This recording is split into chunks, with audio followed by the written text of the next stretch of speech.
Salah hasn't played well in the first 3 games. He still returned and he's still playing 90 minutes and stoppage time. Salah's on pens, and I don't know if you've been watching, Sam, but there are a lot of pens in the league right now. I want the guy who's playing for Liverpool who's on pens. Only nail Liverpool attacker. And if you don't own Salah v Burnley, good luck to you, but I like to enjoy my weekends. Oh, this is the thing. Hello, everyone. Welcome back to the FPL Banger Show. My name is Siva. I'm joined once again by Sam. Sam, Game Week 5 is here, and it's a good thing we're recording on Thursday rather than Wednesday, because I feel like if we recorded on Wednesday, we'd have spent 1 hour discussing how Mo Salah is finished. And I think the evidence is he is clearly not finished. He's from Egypt. Yeah. I still think it's finished. I still think, well, I wouldn't say finished. I still think that he's not worth the price. Let's put it that way. Still in denial after world-class Champions League performance. I mean, Now he takes Champions free League kicks too. aside, Champions League aside, which has obviously zero bearing on Premier League form, right?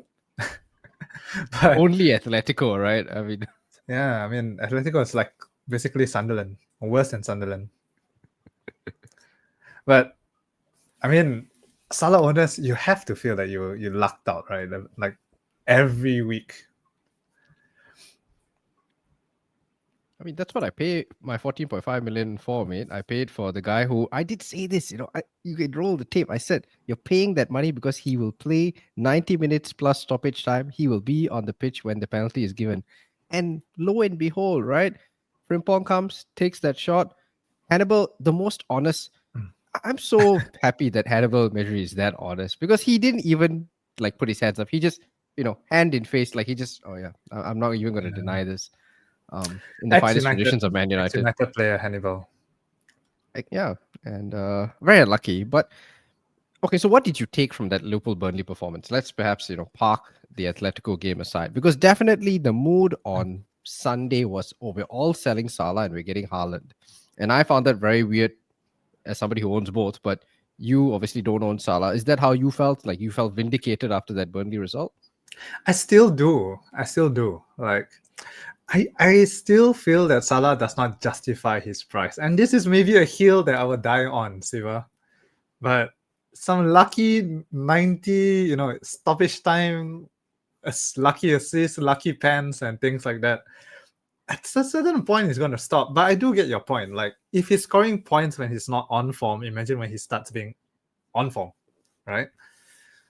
I do feel, though, that we only feel that we have the money to do both Haaland and Salah because Palmer is injured, but we're going to get back to that. And Saka's injured, and all these other premium players are all injured, right? Like, we're not considering Isak yet. We're not considering, most people are not considering Gyökeres yet. But once all these players, they are locked into their teams and you want all of them, then it's really hard to fit Salah and Haaland in your team. And then you got to make sacrifices. And if I were to choose one, I will go Haaland over Salah. Interesting. So with that in mind, right, because I've heard a lot about chat this week about how this is the worst week to wildcard. Like this is, if you are wildcarding, you should not do it now. And with that in mind, perhaps let's just look at the fixtures. Now, this is the fixtures this week. This is from Rob TFPL. And I bring this up because if you look at this, one thing that sort of screams out is this week there are no bankers. Everybody is 50-50 for their games. And that's also a testament to the promoted teams. Burnley, Sunderland, and Leeds have all looked decent enough that they are going into these games with, near enough a 50% chance of getting a draw at least.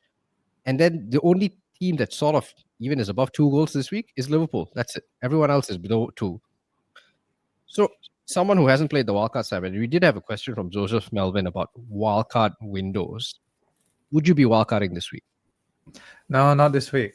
I think I wouldn't call it the worst week, right? That's a bit hyperbolic, but definitely not a good week because there's no nice entry points, I guess. All the players you want don't really have good fixtures this week, and the fixture swings kind of start next week for a lot of teams. I'm sure later on we'll get to fixtures, right? But it just feels that it's this week in particular, maybe not the best week to wildcard. Just stick with the team you have and then get more information, right? Like, we have some questions that are still unanswered. Like AKTK, is he gonna, Isak started in the Champions League. I think AKTK will probably start this weekend, but how many minutes does he get? And things may start to change. What's happening to Gakpo? I mean, we expect him to continue in the left wing, but will that really be the case? We got new players coming in who, just got their first minutes last game week. Maybe we'll get more. Are they going to be starters? Do they look good? Next week, we'll have a lot more answers. And so I feel game week 6, like, damn, that's the time to wildcard. I mean, you say game week 6 is the time to wildcard. I mean, we'll revisit that, Sam, because the issue with wildcarding in game week 6, it means you can't play triple captain on best player in the league right now, Erling Haaland against Burnley, which is what I will be doing. But to your point, as we don't have information, there is something we don't have information about, and there is a potential double game week on the horizon. Ben Krellin has posted this on Twitter, and we've retweeted it, so you go find it. But basically, Crystal Palace got through their Carabao Cup tie yesterday against Millwall. If they make the quarterfinals, meaning if they win their next round, then that will cause a blank game week in game week 17, because Palace are scheduled to play match day 6 of the Conference League that week. So they can't play Carabao and Conference League in the same week. That causes a blank. And depending on which, their fixture can't move before that, so they can't have the double. But the team that they're playing, which is Leeds that week, can have a double because of this, because Leeds would also blank. So basically, you could have a double game week 16 and a blank game week 17. So that's one thing. Keep that in mind. But in game week 16, you also get your 5 AFCON transfers. Okay. My approach to this, because I was aware of this, I didn't bring this up on the pod, but I was aware of this when I wildcard was, I don't care. Like, I'm tired of thinking about all this. It's 10 weeks away. I just want to do it now. I had itchy fingers. But if you're somebody who's very keen, and if you're somebody who's being sensible about it, and your team is okay, here's an incentive to hold your chips. Maybe not your wildcard, but maybe your free hit at least, because this is a double game week. It might even be an incentive to hold triple captain. Now, personally, I'm probably not going to do that just because, again, itchy fingers, and I kind of want to get the players while they're still playing 90 minutes and they're still fit and they're still starting. But if you're somebody who likes to hold their chips, well, this is your reason. Fair, I think. This is really long more, right? Like, when is game week 16? How many months more is that? Yeah, we're talking, closer to Christmas, but we will know whether this blank is happening once the next Carabao Cup round has taken place. So that is, I think, around game week 10 or 11. So maybe even wildcard in game week 13 would be a decent window, I think, because by then you have all this information. You probably also know when the fixture is being rescheduled. So then you have enough information to construct your transfers. Also because, now I wildcarded early because Cole Palmer was injured, mostly, and I wanted to redistribute the funds. So obviously I'm an idiot because he comes back and scores 2 goals. If you haven't wildcarded, then maybe the structural changes aren't as big for you, because Palmer scored this week, Salah scored this week, Haaland scored this week. Chances are you got one of those guys, so maybe your team isn't as bad as you think it is. Unless you got Rodgers and Watkins, in which case, I mean, there are other hobbies. You can delete your team, maybe chess. Have you considered playing anti-FPL instead? Never too late to start anti-FPL. So yeah. I get your point, Siva. I do feel that wildcards should be used, what's the word? Defensively, rather than, like, don't use it to chase fixture swings if your team is all right. Right? Don't use it in a FOMO capacity. Like, these guys have good fixtures and I want all of them, so I'm gonna wildcard my perfectly good team just to get them in. Like, that's not good. But if you're unhappy with your team, I think my personal threshold is like 5 transfers. If there are 5 players in your team that you feel like you need to get out, especially starters, right? I don't really care much about the bench options, but starters, then that's worth a wildcard to me. And I'm kind of at that stage right now. Like, I don't know how. I think this is probably the last game week for Akitike. I still have funds locked up with Full Crook for some reason. I have Anderson, who I do want to get rid, and a whole bunch of players in there, right, that I want to swap around. So next week, I could have wildcarded 2 weeks ago, I think, maybe, but I decided to hold on to it, and I think next week is the limit of how far I'm willing to go. It's interesting you say that because we've got fixtures here on the screen, and I assume the reason why people are talking about Game Week 6 wildcard the most is because Man City play Burnley, and so people want to load up on Man City assets. My question on that is, apart from Haaland, now I can understand if you have used all your free transfers and you can't get to Haaland without serious surgery, fair enough. Wildcard makes sense. I think Haaland, we both agree that Haaland's kind of in the must-own territory at this point, the way he's playing. But apart from Haaland, I'm not sure there is any Man City player I am rushing to buy. Yeah, I agree. I don't plan to have any other City player except for Haaland. Which is interesting because we were, well, I say we, but me mostly. I had Reijnders for Game Week 1 and I was very high in Reijnders, but I didn't keep him on my wild card. He played well against United, I must say, and the fact that he's still playing 90 minutes is very encouraging. But I wonder the fact that he doesn't DEFCON and then he's not getting the goals, even if he's getting some chances. He should have scored against United. He had a 1-on-1 chance after they went up like 3-0 already. So what's your feeling on Tijani Reijnders? Is it a case of we've just, because he's not doing the points, we're ignoring him? I mean, he scored 1 goal, 1 assist in the first game week, and then 3 blanks, right? But we must remember that his price at 5.5, now 5.7. And if you have a 5.5 midfielder with 2 goal involvements in 4 game weeks, I think that's all right for the price, right? So I think maybe the 3 blanks kind of cross my mind. He is a 90-minute player. He's playing, and we have other shiny toys to play with. But honestly, for his price, I still think he's good value. I think the issue with Reijnders is he's now competing with all of these defenders who are DEFCONing on a ridiculous rate. Like, Marcos Senesi again hit DEFCONs. Like, and these guys are cheaper or in the same price bracket. And honestly, these defenders we discussed this last week, and I'm a bit annoyed I didn't go all out on my wildcard with just, 5 defenders. Because, mindset, like, I can't possibly play 5 defenders in a wildcard. But Walsh of FML FPL did. Now, he didn't pick maybe the right guys. He picked, I think, double Brentford defense. But I think the idea is there. Honestly, 5 defenders or wildcard, 5 guys who DEFCON each week. You get Gabriel, you get Van Dijk, and you get a bunch of guys. And the clean sheets are irrelevant because Tarkowski, again, they will DEFCON. That's your baseline. And if they get a clean sheet, you're celebrating. Yeah. I think going back to Reijnders, like, comparing to other midfielders, good value. Comparing to defenders, then that's a different story, right? Which I do feel is the play now. I think we have enough game weeks have passed that we can safely say, like, DEFCON will change the meta. And I'm all for it, Siva. In my wildcard next week, I do plan, maybe not 5 feels a lot, but I do plan to start at least 4 defenders every week. Proper football formation, 4-4-2 or 4-3-3. But I think that's the way forward, like, because it raises the floor of your team's points, right? And then you have more funds to get better, more explosive attacking players, midfielders and forwards. And I think that's the way forward. 4 guaranteed DEFCON monsters in your team, and then play around with the others. Yeah, and these guys are cheap. I mean, Joachim Anderson saved my game week, and he cost nothing. I mean, he was 4.5 million.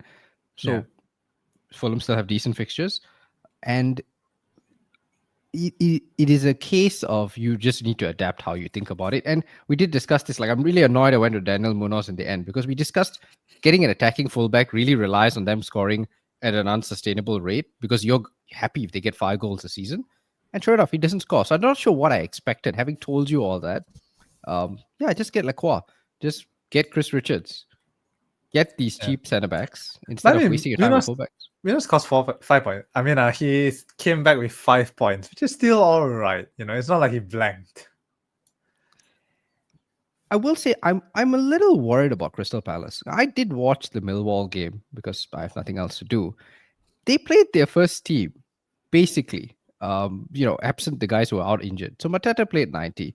Munoz played. I think Chris Richards came off the bench and he scored.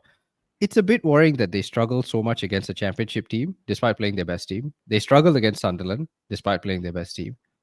I don't see Crystal Palace players, at least the attackers, so Munoz and Mateta. I'm not sure they stay in my team very long. I may want to just, get centre backs and avoid the rest of them. Yeah, I mean, I think the thing that works against Munoz is his price, basically. Like, if there were 5 both at the same price, then it's comparable, I guess. But being more expensive than others, I do plan to get rid of Munoz in my team. Like, I got him in purely as a short-term play because I knew I would be wildcarding. So I figured, like, in the course of 2 weeks, if he doesn't get any returns, the difference in terms of DEFCON points will be 4 at most, right? In 2 game weeks. But the potential additional points is higher. However, it looks like it's not really working out. So I probably will do the whole centre backs 4-5 DEFCON players and then just leave it until the next wildcard. I do think it's a long-term play, right? To go for DEFCON players. I mean, Tak Sanesi has hit 4 out of 4 game weeks, but do we really expect them to hit in all 38 game weeks? I'm not too sure about that. It's going to end at some point, but if you ask me, Tarkowski, this week, I'm almost certain it's Liverpool, right? Why wouldn't he hit? Yeah. I think that's the beauty of going for DEFCON players as well. Like, they are fixture proof because in the harder fixtures, that's actually when they do get the DEFCON points, right? I think we saw it with Palace last weekend because they were dominant, and as a result, like, none of them hit DEFCON points, if I'm not mistaken. Yeah, so I think DEFCONs aside, right? Let's talk about midfielders. Okay, so Antoine Semenyo, Sam, this is exactly what we said would happen, right? We said he's a great option. We said we'll get to it, but there are more sexy picks to go get now, so we will wait on this sensible guy and we'll go get the sexy picks. We even said he's probably on pens because Evan Nilsson missed the last one and Clivert's not starting. Having said all that, Sam, I feel like a complete idiot when I saw him step up and take that pen. And I just wanted to hit my head into the wall because you know all this information and then you don't act on it. So I've already made an early transfer. I don't care about midweek fixtures. I brought Semenyo in because for my own peace of mind, I cannot live with my own mistake this long. I don't care. Like, Bournemouth are bottom of this fixture ticker. I don't believe it. They're playing Newcastle, who will play Barcelona tomorrow. Bournemouth have had the whole week just chilling. They play Leeds. I see Leeds conceding. They play Fulham. I honestly see Fulham conceding. Like, Fulham were really poor against Leeds. More just the case of Leeds have Dominic Calvert-Lewin as their striker, so that's why they don't score goals. And then Palace look dead on their feet. Palace looked tired even before Europa has started. Forest, Ange managed to lose a 2-goal lead. He's already, you can take the man out of Spurs, but you can't take the Spurs out of the man. So to me, Semenyo is like a must-buy. Yeah, I was really surprised that you did not go for Semenyo when you're on a wildcard last week. So I'm glad you fixed that. I will not be bringing Semenyo in this week. I'll probably bring him in next week on my wildcard. And the reason for that is because he's the most transferred in player this game week. So that screams blank. So we had a lot of tweets about that, Sam. About your theory paying off again with Grealish.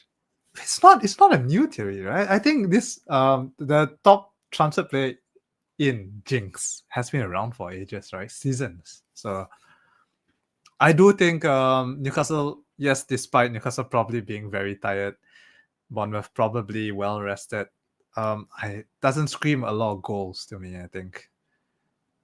Game week 6 the Bournemouth players will be extra motivated against Eddie Howe. I mean, not that any of these Bournemouth players remember Eddie Howe, but yeah, were any of them even there? Like Adam Smith? I don't think so. Adam Smith. Oh yeah, Adam Smith.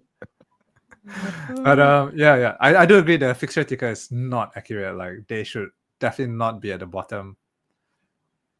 Yeah, I have sympathies with a good player. Yeah. Yeah, Semenyo is an essential pick. I have sympathies with people making fixture tickets because what we knew like 5 weeks ago now seems so radically different, right? And coming to fixture tickers, Sam, I'm really surprised about this, right? Because let's come back to Rob T's odds for this week.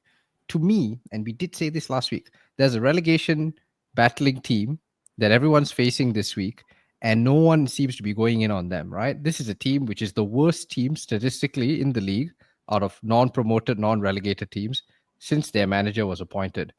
We're obviously discussing Man United, Sam. Okay. So Yeah. statistically, the worst team since he joined, right? Out of the non-promoted relegated teams. And yet nobody's talking about getting Palmer in this week. We had one question. Is Palmer a captaincy option this week? Surely the answer is yes. Like, how can that not be? If anything, he's probably the best captain. I'll fixture wise, yes, I think so. I don't know. Is he fit? Is he fully fit? I honestly did not check. Did he play the full 90? I mean, midweek? wait, he scored against Brentford, right? I know off he the bench. scored, right? Yeah, he scored off the bench. Played the full 90 He did yesterday. play the full 90. Okay. He did play the So full he's 90. back? Played it on the right, by the way, which is where everyone says he cooks the most. Scored again, and probably the only decent player in what is mostly a. I mean, Chelsea were a bit unlucky because Bayern probably should have had a guy sent off. Jonathan Tah had a tackle on João Pedro. But that aside, point is Palmer's playing well. He's playing. Look, we keep talking about, you target Wolves, target West Ham, target Everton, target Villa. This is a team that is actually in relegation form, and we're all kind of closing our eyes because what? Aura? This man has no aura. He says he's suffering more than the fans. He's getting paid 2.5 million a year to suffer. So, I mean, why we're not all targeting United? I don't know, Siva. I think it's just remnants of our legacy, right? Like it What still legacy, feels, mate? it still feels scary to captain a so-called big team, right? Like it clouds our judgment. But like you said, if you look at it objectively, if you knew nothing about football, right, like know nothing about clubs' legacies and their past and their history, and you look at it, I'm sure you would be captaining any team that plays against United because we're conceding so many goals every game week. They're playing the onside trap against Haaland. I mean, that third goal, what? How is he Yeah. that free in his own half? I joke, I'm just but glad honestly, I stuck with captaining Haaland as insurance because I knew United were going to lose. Insurance for my own happiness. At least I can say, well, I captained him, so it's fine. I'm quite annoyed I didn't because I'm glad I owned him because honestly, he should have had more. Like, he should have had the assist for Reijnders chance. Could have had a hat trick. And yeah, I think, come back to the question. I can understand if you don't want to captain Cole Palmer just because he's away from home and he's played a midweek game. Maybe that's your concern. But if you're on a wildcard this week, for those who are, Palmer's like a must-have. Honestly, I think João Pedro. Let's talk a bit about João Pedro because we're sort of 50-50 on him, right? And so all the things we said were true in the sense that he was tired. He told Maresca he doesn't want to play, but Maresca forced him to play against Brentford. Played 70 plus minutes. You can argue fluky, but I will say, hard-won assist. Fights for a header, gets it, Palmer scores that goal. Gets 2 bonus points because black magic. I don't know. Okay, so midweek he blanks, but it's Bayern Munich, so nobody cares about that. Cole Palmer João Pedro. Still a good pick, or jury still out? Objectively speaking, a good pick. I think if you've been listening to the past 4 episodes of this season, you would know that I refuse to bring in João Pedro simply because his ownership is so damn high.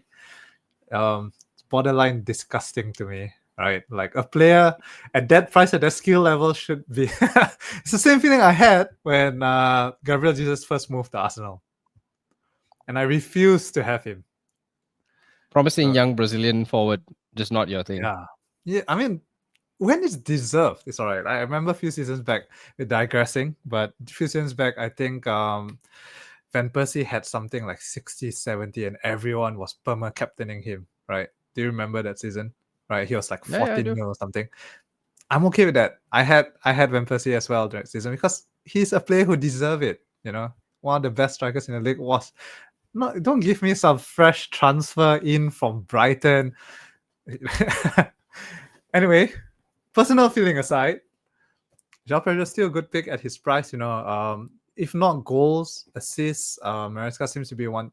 Fitting him wherever he can, whether striker or behind the striker, playing him every game he can.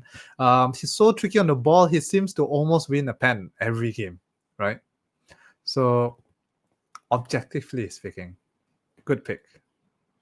I think it's very encouraging that Maresca rushed him back. Like the fact that Maresca said he told me he's not fit, but I'm playing him anyway. Like you might say that's a bad thing, but I think that's a good thing. A big team is this desperate to play this one guy. Of course, injuries have played a part. That's why they have no one else.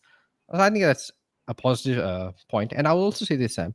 João Pedro's first ever Premier League goal was scored for Watford in a 4-1 victory over Man United. And the next day, Ole Gunnar Solskjaer was sacked. It was that game. That was the 4-1 that we all remember now. Okay. Man United are on the ropes again, being managed by a fraud. And he's one defeat away from the sack, surely. I mean, well, I say this, but he should have been sacked a long time ago. João Pedro, maybe he puts an end, all back where it started. Maybe. The X narrative for this game is high. Exactly, yeah. I think he's going to be extra motivated. We want to keep it a bit short, given that it's already Thursday.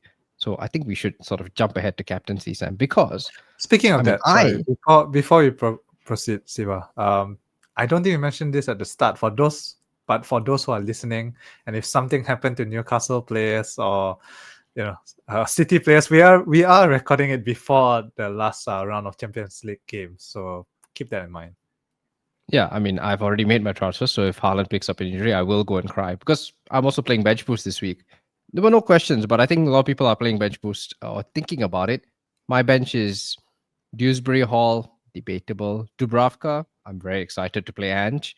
I've got Josh King, don't mind him, again away at Brentford. And I've got Marco Senesi, DEFCON merchant. So I'm very happy to play my bench boost. Don't think you have to do it this week. There are probably better weeks. Game week 8 looks really good because Burnley play Leeds. So there'll be a lot of cheap enablers who do play that week. So you don't have to do it. Something to consider. But captaincy, Sam. And this is interesting because this week we have two heavyweights facing each other. Two of the most, immovable object meets unstoppable force. Two heavyweights, two titans facing each other. I'm, of course, speaking about Salah versus Gandhi. So you don't own Salah. You don't have this problem, but I own Salah, and I'm very scared, Sam, because I woke up today very happy. Salah's back in form. I kept him. Goal and assist. We are so back.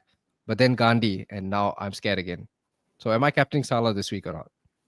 I don't know. You tell me, Siva. I would not if I were you. But then there is a lack of options this week, right? Like it's Salah with a good home fixture. It's Haaland with a very tough away fixture against Arsenal. And then you got Palmer, but most of us don't have Palmer because we've already sold him when he was injured. Then who else you got, right? Like you could roll the dice on someone else, but it is a tricky week to crack, which I like. I like these kind of weeks where the captaincy is not so obvious and it's going to be spread out. I mean, you say that, Sam, but you don't own Salah, so who the hell are you captaining? I honestly do not know yet. I haven't put much thought into it. As opposed to your other FPL decisions where you... easy joke. It may still be Haaland. Putting his pedigree out there. I mean, I don't know if you realize, but Haaland, I mean, obviously he's top for non-pen XG, right? Like, obviously. By some distance. I mean, he's ahead of some clubs, like, like he's got ridiculous amounts of non-pen XG. It's like 5.7. And the next highest is Sa at 2. And Semenyo at 1.9. Like, it's insane, And but of course, Arsenal is a very, very tough fixture. And you already know Arsenal will set themselves up to defend. They're not going to leave space behind for Haaland like how United did, right? Did you see the tweet about Eze? No. So after the Arsenal Champions League game, there was a lot of commentary because Eze was being told, there's one clip where Eze gets shouted at by Arteta because Eze is trying to make a run into the number 10 spot. and Arteta shouts at him and says, "No, you stay back. Califury will make that run." So people are crying was, "Oh, Eze is playing left wing back. Califury is making the run." And the first tweet I saw was, "Eze's been Grealished." Oh, speaking of Grealish, well, he already got his blank from being the most transferred in player last week, so I think it's a good option to bring in from this week onwards. Wouldn't captain him though.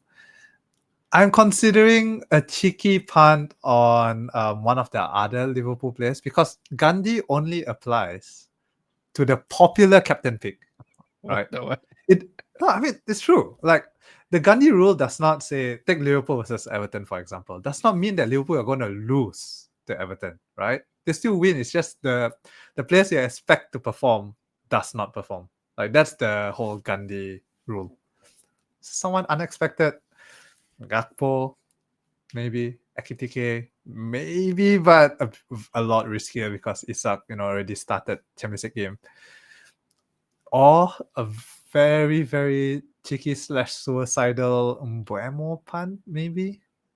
Oh, there's that bad United fan. Yeah, I knew you would come back to me because you held it in so long. But then, that United fans coming. You've seen all that XG data from the team with one open play goal all season, and you think, yeah, Brian Mbomo, that's my guy. I mean, Mbuemo's he's actually pretty decent, honestly. It's at 1.7, so I mean he's the sixth highest in the league, and very good XA as well. Like he's the guy making everything tick. It's just there's no one to finish whatever he's doing, right? And again in the last game he came really close to scoring as well.